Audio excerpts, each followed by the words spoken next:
আসসালামু আলাইকুম ওয়া রাহমাতুল্লাহি ওয়া বারাকাতুহু।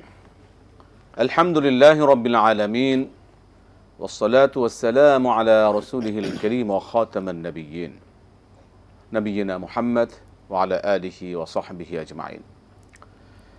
সুপ্রিয় দর্শক, পৃথিবীর যে প্রান্ত থেকে আপনারা এই মুহূর্তে এটেন বাংলার টিভি স্ক্রিনের সামনে আছেন, সকলকে স্বাগত জানাচ্ছি এটেন বাংলার নিয়মিত আয়োজন RFL ওডি ডোর প্রেজেন্টস ইসলামী সাওয়াল জবাব, powered by Islami bank Bangladesh PLC।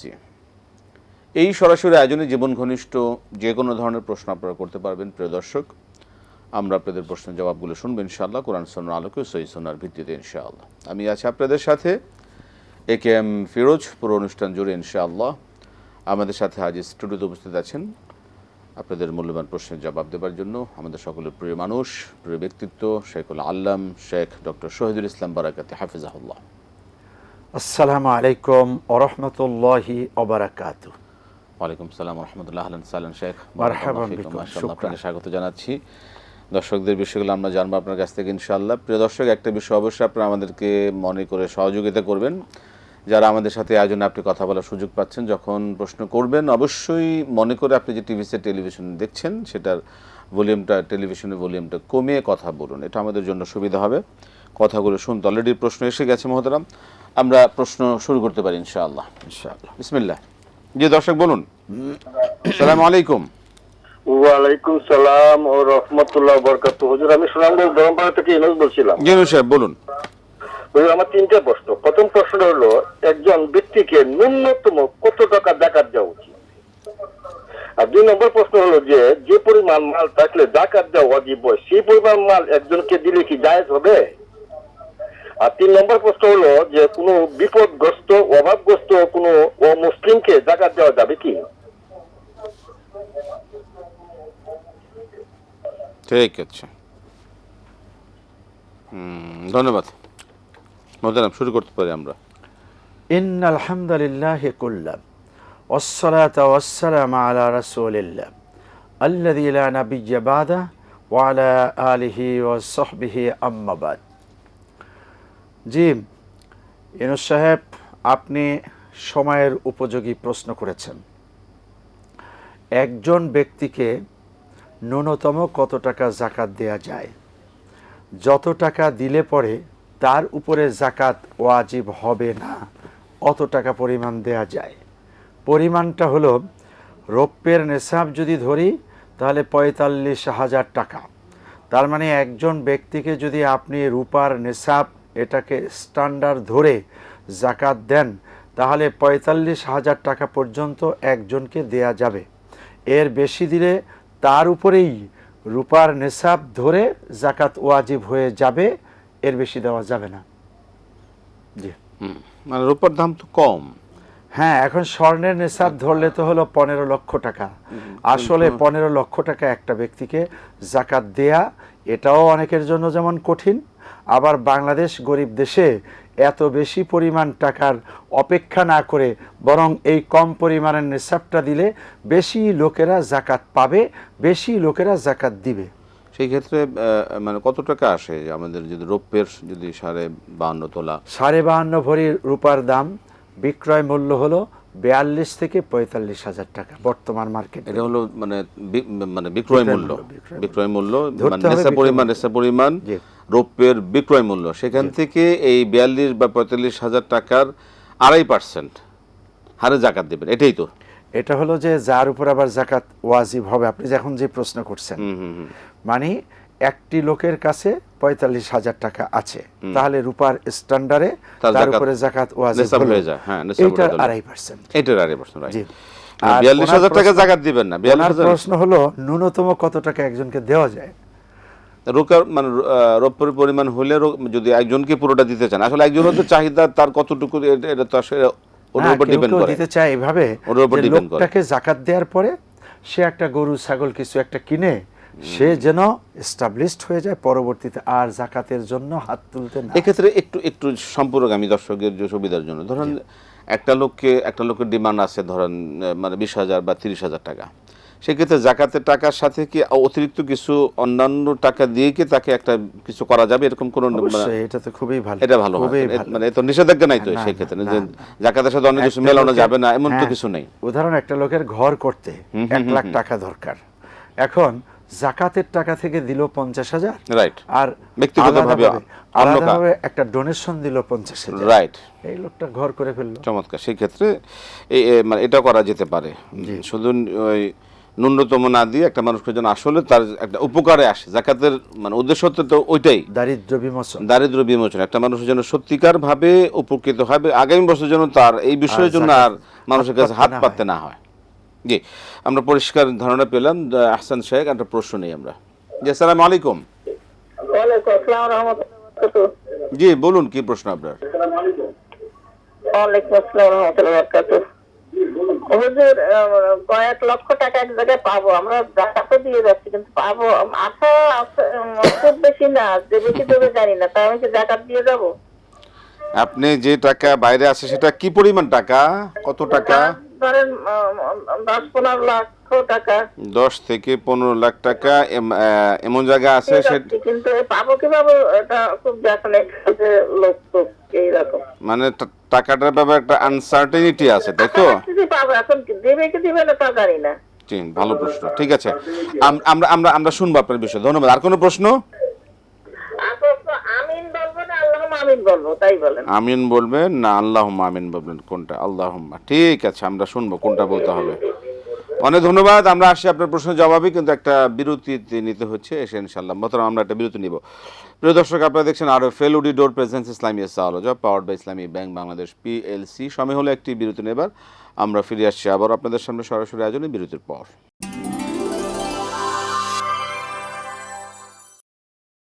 আসসালামু আলাইকুম রহমতুল্লাহি ওয়া বারাকাতুহু। প্রিয় দর্শক, ফিরে এলাম বিরতির পর। RFL উডি ডোর প্রেজেন্স ইসলামী সাওয়ালজা powered by Islami bank Bangladesh PLC। আমরা সরাসরি আয়োজনে আছি জীবন ঘনিষ্ঠ যে কোনো বিষয় জানতে। প্রিয় দর্শক, ফোন করুন, আমরা যাব আপনাদের প্রশ্নের জবাবে।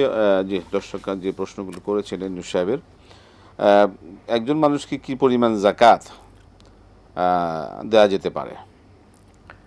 ইনুস সাহেবের দ্বিতীয় প্রশ্নের জবাবও অনেকটা প্রথম প্রশ্নের ভিতরে বা চলে কি আসছে। পরিমাণ সম্পদ হলে যাকাত, এই জাতীয় একটা হ্যাঁ। কিছু জানতে চেয়েছিলেন। নেশাব এটা তো পরিমাণ নেশাব হলে তো হয়। জাকাত দিবে, আর যেসব পরিমাণ যাকে দিবেন তার যদি আবার হয়ে যায় তাহলে তার উপরে আবার জাকাত ওয়াজিব হয়ে যাবে, এই জন্য এর চেয়ে কম পরিমাণ তাকে দেয়া যাবে। আরেকটা প্রশ্ন ছিল ওনার অন্য ধর্মের লোকদের ব্যাপারে, অর্থাৎ একজন বিপদগ্রস্ত, অভাবী, দরিদ্র, হ্যাঁ বিপদগ্রস্ত অন্য ধর্মের, না অন্য ধর্মের একজন ভাই বোনকে আপনি জাকাতের টাকা দিতে বিপদ হওয়ার দরকার নেই, এমনিতেই দিতে পারবেন। 8টি খাতের মধ্যে একটি খাত হলো মুআল্লাফাতে কুলুব।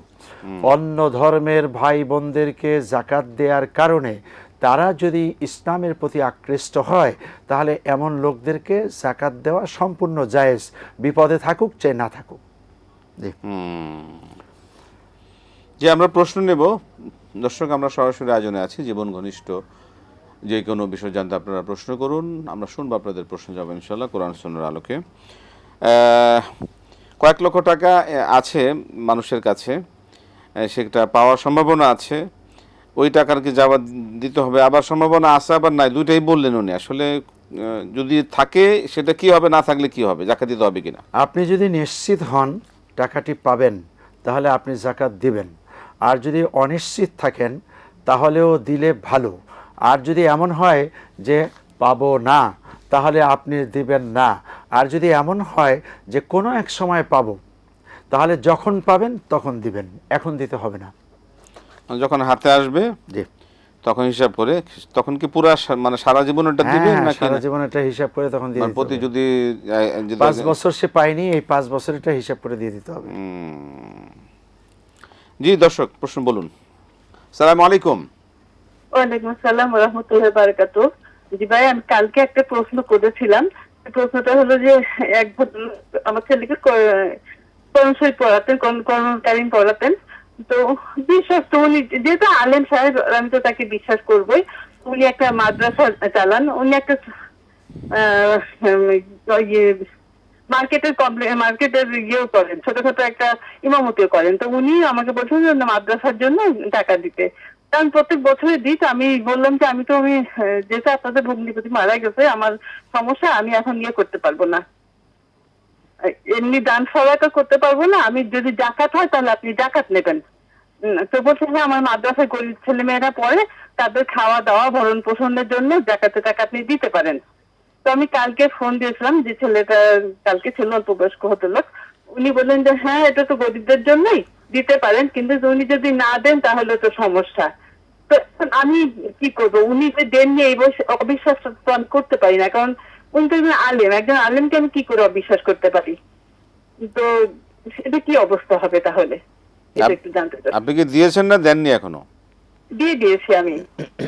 আচ্ছা ঠিক আছে, মানে আপনার এই দেওয়াটা কি ঠিক মতো, যদি উনি যদি এটা উনি বলছেন যে আমার মাদ্রাসার গরিব আচ্ছা ঠিক আছে, জি জি জি দান হিসেবে যাবে ঠিক না, আছে। আমার বাচ্চা যারা খুব গরিব বাচ্চা না না আছে, বুঝতে না, আপনার প্রশ্ন, ভরণ পোষণ, খাওয়া দাওয়া, আপনার প্রশ্ন চিকিৎসা, নিয়েছি, লেখাপড়ার ঠিক জন্য। আছে, আপনার প্রশ্ন নিয়েছি, আমরা শুনবো। ধন্যবাদ আপনাকে। জি মোহতারাম, জি, আমিন না আল্লাহুম্মা আমিন কোনটা বলবেন? দুটোই ঠিক আছে। আমিন মানে হলো কবুল করুন, আল্লাহুম্মা আমিন, হে আল্লাহ কবুল করুন। তো হে আল্লাহ কবুল করুন, ওখানেও এটা উজ্জ্বলভাবে আছে। অতএব কোনোটাই অশুদ্ধ নয়, আপনার জন্য যেটা সহজ হয় সেটা আপনি বলুন। আমিন বলুন। জি হুজুর যে জাকাতের টাকা হুজুরকে দিয়েছেন, মাদ্রাসার কথা এখানে বলে নিয়েছেন, আপনি জাকাত দিয়েছেন, আপনার জাকাত আদায় হয়ে গিয়েছে, রাইট। আপনি এ নিয়ে আর ন্যূনতম কোনো টেনশন উনি করবেন এটা না। নিয়ে এবার 2 নাম্বার হলো, আপনি একটু ফোন করে জানতে চেয়েছেন, তারা আবার আপনাকে একটু কনফিউজড করেছে। এই কনফিউজড তারা করাটাও তাদের ঠিক হয়নি। আর উনি জাকাতের টাকা দরিদ্রদের জন্য নিয়েছেন, যদি আল্লাহ না করুক ওনার ভিতরে অন্য কোনো খেয়াল থাকে যে নিজেই সেটা আত্মসাৎ করবে, সেটার জন্য উনি পাপী হবেন, আপনি গুনাহগার হবেন না। তবে সন্দেহের ভিত্তিতে একটা মানুষকে পাপী বলা ঠিক হবে না। উনি হয়তো আজকে পৌঁছাননি, কালকে পৌঁছিয়ে দিতে পারেন। জি, এটা নিয়ে আপনার মানে দান কবুল না কবুল হওয়ার না ব্যাপারে না, কোনো এইভাবে আমভাবে একজন হুজুরকে দোষী করাও ঠিক হবে না। এভাবে মানে অবিশ্বাস, আপনি বিশ্বাস রেখেছেন উনি আলেম মানুষ, বাস। ওই বিশ্বাসের উপর আপনি থাকুন। বিশ্বাসী থাকুন। ঠিক আছে, আমরা একটা প্রশ্ন নিই। জি আসসালামু আলাইকুম। আসসালামু আলাইকুম। ওয়ালাইকুম সালাম, বলুন কি প্রশ্ন? হ্যাঁ, বলতেছি টাকাটার ব্যাপারে একটু কথা বলবো। জি বলেন, আমরা শুনতেছি, কথা শোনার জন্য বসে নিছি আমরা। আমার তো 1 ভরি স্বর্ণ আছে আর 4 ভরির মতো রূপা আছে। এখন দেওয়া যাবে, দেওয়া লাগবে নাকি না দিলেও চলবে? জাকাত দিতে হবে কিনা আপনার? হ্যাঁ, 1 ভরি আর 4 ভরি, মনে করেন 1 লাখ টাকা আছে হাতে। দুটো মিললে তো কিছু হয় না। ঠিক আছে, আমরা শুনবো, ধন্যবাদ। আর কোনো প্রশ্ন? ঠিক আছে, আসসালামু আলাইকুম। ওয়ালাইকুম আসসালাম রাহমাতুল্লাহ। জি মোহতারাম, শুনলেন। আপনার আসলে 3 ধরনের পদার্থই আছে, স্বর্ণ আছে, রৌপ্য আছে, টাকাও আছে। এ টাকার কারণে কথা বলছে, টাকার কথা তো বলেননি। 1 লাখ টাকাও আছে। 1 লাখ আছে? হ্যাঁ, আস্তে আস্তে তাহলে বলছি। 12 টাকায় বসে আছে। আচ্ছা, তো 3টি থাকার কারণে আপনাকে জাকাত দিতে হবে। অর্থাৎ 3টা একত্রিত করলে রৌপ্যের মূল্যের বেশি হয়। রূপাটাও তো একটা স্ট্যান্ডার্ড, আজকে হয়তো বাংলাদেশে দাম কম, একসময় এটা অনেক দামি বস্তু ছিল আরব দেশে, কোনো দেশে আবার এখনও দামি আছে। অতএব শরিয়াত যে দুটো বস্তুকে ঠিক করেছে মানদণ্ড হিসেবে, এ দুটোর একটা তো হয়েই যায়, অর্থাৎ 45,000 টাকার বেশি হচ্ছে, আপনাকে জাকাত দিতে হবে। 1 ভরি স্বর্ণ, 1 ভরি স্বর্ণের দাম মিনিমাম 2 লক্ষ টাকা। মানে এই বাজারে? হ্যাঁ, এই বাজারে বিক্রয় মূল্য।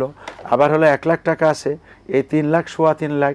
এরপরে রৌপ্য আছে হলো আবার 4 ভরি, সবকিছু মিলে সেটা কি ওই যে রৌপ্যের হিসাবে এগুলো সব টাকায় কনভার্ট হবে। তখন মানে সবগুলো বিক্রয় মূল্য, সবগুলো রূপার মানদণ্ডের বেশি হয়ে যাচ্ছে একসাথে করে, এবং 1 লাখ টাকা সহ যত টাকা হয় টোটালটার উপরে 2.5% টাকা উনি জাকাত দিবেন। জি, আশা করি দর্শক আপনি বিষয়টা বুঝতে পারলেন। আমরা যাব, আবারও সময় হলে বিরতি নেবার, ফিরছি বিরতির পর আবার ইনশাআল্লাহ আপনাদের সাথে সরাসরি আয়োজনে।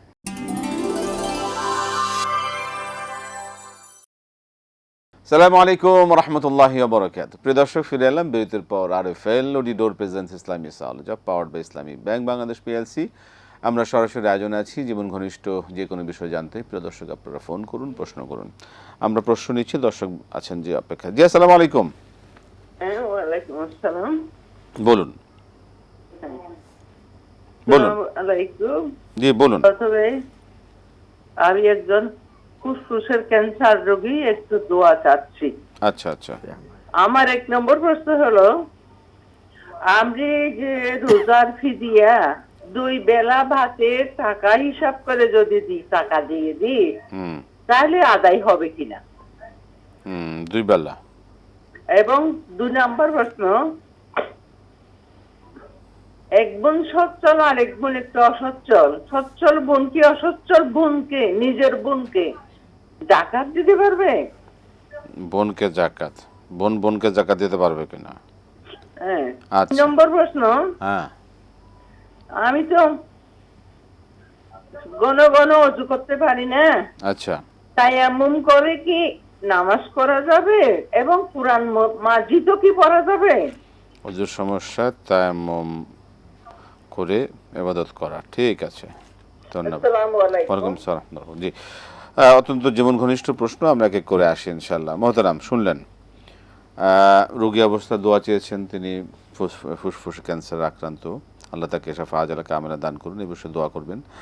দ্বিতীয় প্রশ্ন হচ্ছে ফিদিয়া, যে রোজার জন্য যে ফিদিয়া, সেটাকে 2 বেলার খাবারের টাকা দিলে কি আদায় হবে? জি মা, আপনার জন্য আমরা দোয়া করি, আপনিও আমাদের জন্য দোয়া করবেন। রোগীদের জন্য রাসূল যেভাবে দোয়া করতেন, আল্লাহুম্মা রাব্বান নাস আযহিবিল বাস ইশফি আনতা শাফি লা শিফাউন ইল্লা শিফাআকা শিফাউল লা ইউগাদিরু সাকামান, আল্লাহ আপনাকে পূর্ণ সুস্থতা দান করুন। আমিন। আর হলো যে ফিদিয়া, 2 বেলা খাবারের টাকা হিসাব করে আপনি দিচ্ছেন। আসলে দেওয়া উচিত হলো খাবার। আল্লাহর ভাষা হলো ফাফিদিয়াতুন তোআম ও মিসকিন, মিসকিনকে খাদ্য দেওয়া। তার মানে হলো একটি রোজার জন্য একজন মিসকিনকে খাবার খাওয়াই দিলেন, এটা হলো উত্তম। তা না হয় তাকে খাদ্যই কিনে দিয়ে দিলেন, সেটা হলেও কোরআনের ভাষার সাথে আপনি ঠিক আছেন। একান্ত যদি এটা সম্ভব না হয়, তাহলে এটা হলো 3 নাম্বার স্টেজে, যে নিতান্তই না পারলে তখন হিসাব করে টাকা দেয়া। আপনি 2 বেলার সাথে ইফতারের টাকাটাও দিবেন, অর্থাৎ সন্ধ্যা রাতে খাবার, ভোর রাতে খাবার, ইফতার, এটা মিলে আপনি কি পরিমাণ খেতেন ওই পরিমাণ অর্থ, এটা হলো 3 নাম্বার স্টেজে। না পারলে এটা দিলেও হবে। মানে উনি যে পরিমাণ খেতেন এবং উনি যে স্ট্যান্ডার্ড খেতেন, মেনটেন যে মানের, সেই মানের খাবারের টাকা অথবা খাবার দুইটাই দিয়ে উনি ফিদিয়া আদায় করতে পারেন। সেটা 2 বেলা বলেছেন, 2 বেলা তো না, আসলে এটা 2.5 বেলা, 3 বেলা আমরা হ্যাঁ, করতে পারবি। নাম বলেই দিলাম, সাহারি এবং ইফতার, সন্ধ্যাবেলা, ভোর রাতে এবং হলো ইফতার। ঠিক আছে, 3 বেলার খাবার টাকা দিলে ফিদিয়া আদায় হয়ে যাবে। বোন কি বোনকে জাকাত দিতে পারে কিনা? হ্যাঁ, অবশ্যই, বরং তাকে দেওয়াই উত্তম। করিবুল আকরাব, যারা নিকটাত্মীয়, আপন রক্তের সম্পর্কের, তাদের জন্য আরও বেশি হকদার। অর্থাৎ ভাই বোনকে দিতে পারবে, বোন ভাইকে দিতে পারবে, সচ্ছল বোন অসচ্ছল বোনকে দেওয়া উচিত, মানে বেশি হকদার। জি বেশি। আচ্ছা, একটা প্রশ্ন নেই। জি, আসসালামু আলাইকুম। ওয়ালাইকুম আসসালাম। আমার প্রশ্ন হলো যে আমি কয়েকদিন আগে প্রশ্ন করেছিলাম আপনাদের কাছে যে আমার ফুপুকে ধার টাকা দিয়েছিলাম, সেটা কি জাকাত হিসেবে কাটা যাবে কিনা। তো বলেছিলেন যে কাটা যাবে, কিন্তু তাকে বলতে হবে। এখন তাকে কিভাবে বলবো? তাকে যদি এরকম বলে দেয় যে না ফুপু তোমার আর টাকাটা দেওয়ার দরকার নেই, তাহলে কি হবে? জাকাত কথা তো তাকে বলা যায় না। একটা প্রশ্ন। আর একটা প্রশ্ন হচ্ছে যে আমার হাজবেন্ড, আমরা যারা ঢাকায় থাকি তার ফ্রেন্ডরা সবাই মিলে একটা জাকাত ফান্ড করেছে যে গ্রামে সবাইকে কিছু দিবে, কিন্তু তারা চাচ্ছে যে ওখান থেকে খাবার, মানে বিভিন্ন জিনিসপত্র কিনে তাদের প্যাকেজিং করে দিবে। এখন এইটা কি ঠিক, নাকি তার চেয়ে বরং টাকা দিয়ে দেওয়া উত্তম? আর এর পিছনে যে খরচ যাবে সেটা তো মানে সেটাকে আলাদাভাবে দিতে হবে না, জাকাতের ওই ফান্ডের টাকা থেকে খরচ করা যাবে? ঠিক আছে। তো প্রশ্ন হচ্ছে যে আমার আজকে আমরা সময় পাবো না, আমরা যাব। অজুর সমস্যা, সেক্ষেত্রে কি তায়াম্মুম করে কি করতে পারেন? হ্যাঁ, যদি আপনার স্বাস্থ্যগত অবস্থা এমন হয় যে একজন ডক্টর মুসলিম অভিজ্ঞ বলে দিয়েছেন পানি ব্যবহার করলে আপনার ফুসফুস সহ স্বাস্থ্যগত কোনো সমস্যা হতে পারে, সেটা আসলেই হয়, এটা আপনিও বুঝেন, ছোটোখাটো বিষয় না, এটা একটা খুবই কষ্টদায়ক বিষয় যদি হয় আমরা আর এক তাহলে মিনিট পরে পাবো। আপনার জন্য তায়াম্মুম করা জায়েজ আছে। জি। 1 মিনিট মধ্যে আমাদের দুটো প্রশ্ন জবাব শুনবো। ধারের টাকা দিয়ে কি যাকাত শোধ করা যাবে বলা সমস্যা? আচ্ছা, হ্যাঁ, মানে আপনি বলার দরকার নেই, আপনার হিসাবের দরকার, অর্থাৎ মনে মনে হিসাব করেছেন, আপনার বলার প্রয়োজন নাই। কেউ যদি বলে যে বলতে হবে, না, এটা ঠিক বলেনি। জি, আচ্ছা, যখন পারে দিবেন, মানে ওই সময় দিয়ে বললে হবে, ঠিক আছে, এটা আপনারা রেখে দেন। মাত্র আজকে আমরা শেষ করবো, আরো একটি প্রশ্ন রয়ে গেল, ইনশাআল্লাহ আগামীতে আবার শুনবো। এক শব্দে বলে দেই। জি, এক শব্দে, জি, জাকাতের টাকা যেটা মানে ফান্ডের যেটা আসছে সেটা কি হ্যাঁ, টাকা দিয়ে দেওয়া না জিনিস দেওয়া জাকাত উত্তম? বিতরণের জন্য জাকাত ফান্ড থেকেই খরচ করা জায়েজ আছে, সেটা কি মানে জিনিস দিয়ে উত্তম না নগদ টাকা দিলে উত্তম হবে? পরিস্থিতি বুঝে। অবস্থা মানে যার যেটা প্রয়োজন অবস্থা অনুসারে। আমরা আর সময় পাচ্ছি না, প্রিয় দর্শক, শেষ হয়ে গেল। আপনাকে অসংখ্য ধন্যবাদ শাহেখ, বারাকাল্লাহ ফিকুম। হাইয়াকুমুল্লাহ। অনেকগুলো বিষয় আজকে আমরা অবগত হলাম কোরআন সুন্নাহকে। এইভাবে আসলে আমাদের জানার সুযোগ আল্লাহ পাক কবুল করুন। এটিএন বাংলার মাধ্যমে আমরা যে সুযোগটা পাচ্ছি, এটা আমাদের জন্য বিরাট একটা নিয়ামত, আলহামদুলিল্লাহ। এভাবে আমরা ইসলামের জ্ঞানগুলো, শরিয়ার জ্ঞানগুলো অর্জন করব এবং ইসলামকে পরিপূর্ণভাবে মানার চেষ্টা করব। আল্লাহ পাক কবুল করুন। আজকে শেষ করছি, বিদায় নিচ্ছি। আসসালামু আলাইকুম ওয়া রাহমাতুল্লাহি ওয়া বারাকাতুহু।